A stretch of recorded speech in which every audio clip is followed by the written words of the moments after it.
Why did Nvidia pick you? You have less than 1,000 subs. Honestly, your content isn't even that good. How did they decide to have Devin Does Tech give away two 4060 GPUs? I was asked this a couple of times, some nice ways and some not so nice ways, but I was asked, how did I get partnered with Nvidia to give away two 40 series GPUs? I'm gonna let you in on a little secret in the influencer world that is going to change the way that you think about brand deals and how you go about them, as well as a few other tips for creators with small communities. If you didn't see my video from before, I was able to partner with Nvidia and PNY Technologies. I built a pretty sick gaming PC and was given the opportunity to give away two PNY RTX 4060 graphics cards. And let's be honest, you probably didn't see that video because not a lot of people did. I don't have a ton of subscribers. Not many people saw it. I have a pretty small community. So how did I secure this giveaway with Nvidia anyways? I locked in this giveaway in particular, not necessarily because of the size of my community, but because of how strong they are, because of how excited they are about my content and how enthusiastic they are on the rest of the internet. One of my good friends, Pinky Tech, please go and follow him on YouTube if you are not already, was such an amazing member of my community that he ended up nominating me for this giveaway tweet from Nvidia. Add in just a little bit of luck, and not only did I win myself a 4060 Ti Founders Edition, but they also gave me the opportunity to have two PNY 4060s to give away to my very strong and very enthusiastic community. So that's the secret to brand deals. Just apply for every giveaway, retweet every tweet that you see that has hashtag giveaway in it? Yeah, absolutely not. You really think I'd tell you this secret this early in the video? Let's first talk about small communities and brand deals. The first step when you are trying to get a brand deal as a smaller content creator is to define your value. This needs to be super specific. The value that you are providing your community needs to be so specific that your community knows that your videos, your content, your brand is made specifically for them. This is not only going to help you attract your ideal community for your channel, but it's also going to let brands know exactly what value you are providing not only to your community, but what value you can provide to them. The better that your value aligns with the brand's value, the more likely they are to say yes. And the quicker that you can show your value to that brand, the quicker that they'll be signing that check.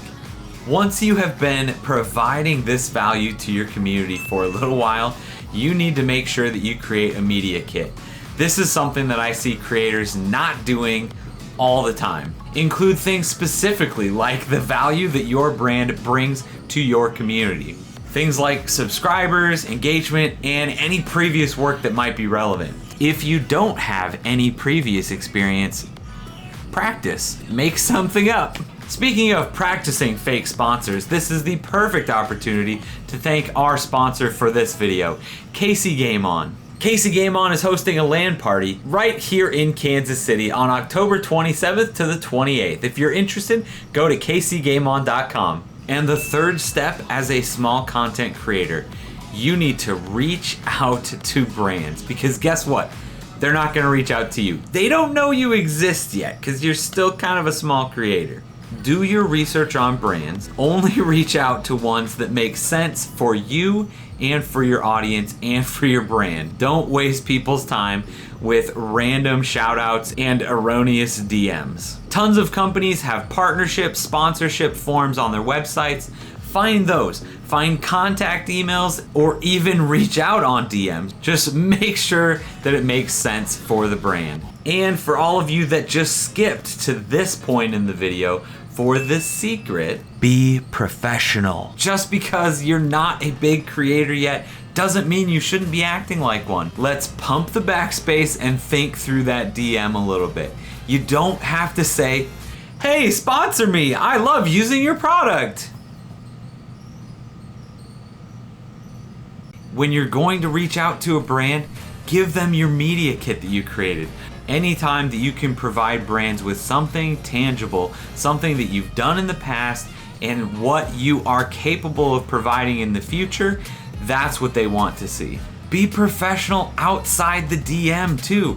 If they are impressed with your message, but they click out to your profile and they are not so impressed with some of the things that you're posting about, you might as well just keep retweeting those giveaway posts. It's honestly just a lot easier to be kind and professional all the time rather than trying to beg forgiveness and apologize for this terrible tweet you made last week.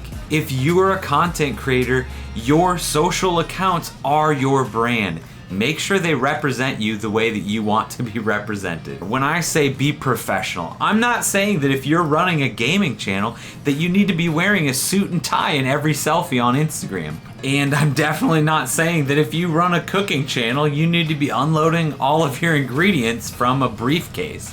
Just try to hold yourself to a standard that you think those brands would want you to be at to be able to represent their brand. That's what you're trying to do. Don't ever try to convince a brand that you can be professional given the opportunity. Prove it. Now you know the secret of how a small YouTube channel like mine got partnered with NVIDIA to give away a couple of GPUs. And if you like that little tidbit, you might also be interested in how I'm able to call myself a full-time YouTuber after only 1 year and this amount of subscribers. Check out that video right here.